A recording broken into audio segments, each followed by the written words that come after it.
Your material is real funny. Who wrote it? Who helped you with it? Well, I've had a lot of people helping. A couple of people from Fox, actually. I shouldn't say that, but they wrote some jokes. And for the most part, I didn't like any of them.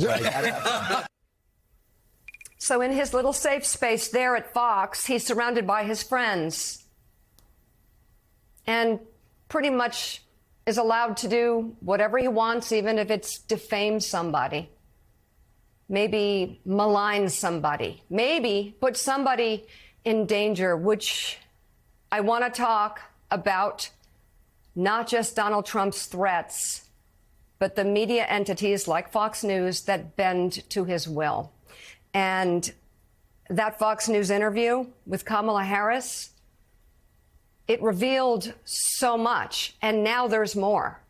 That interview, that incredible moment in that interview has revealed in the follow-up. So I want to spell it out for you because this is exactly what they do.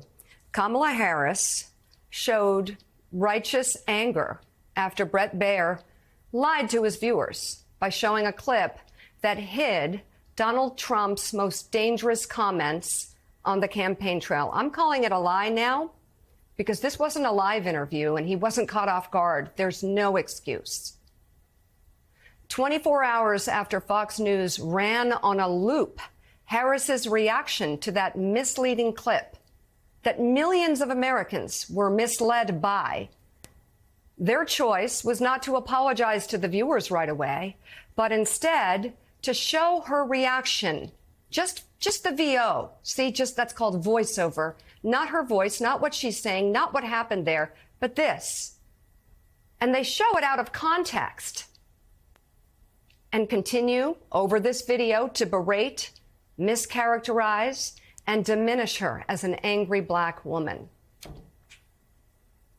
The American people were misled about one of the most important issues of this campaign, that there is a former president who wants to be president again, threatening to use the military and the National Guard against his political opponents.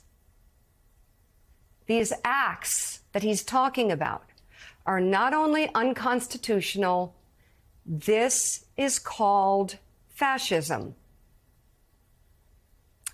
And Bret Baier chose to cover it up and then didn't clean it up for 24 hours. As I said earlier in TV news, hosts and producers know immediately when a clip is wrong. Kamala Harris knew the clip was wrong. This was live to tape. So they even had time to clean it up when the interview aired, which actually makes it worse. They all knew.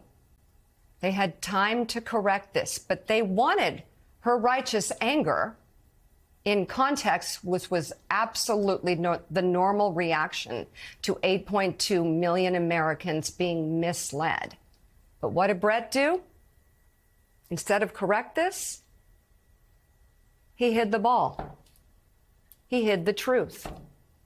He did what Donald Trump would have wanted him to do. Call that malice of forethought. Anybody on that show, they knew what they were doing.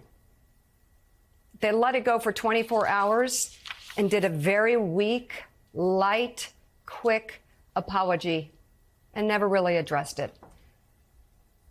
They knew what they were doing.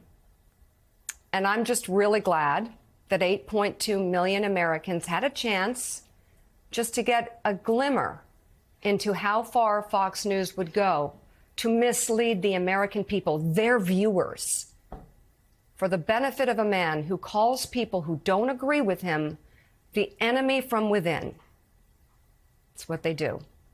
I call that unfair and off balance, but you may decide.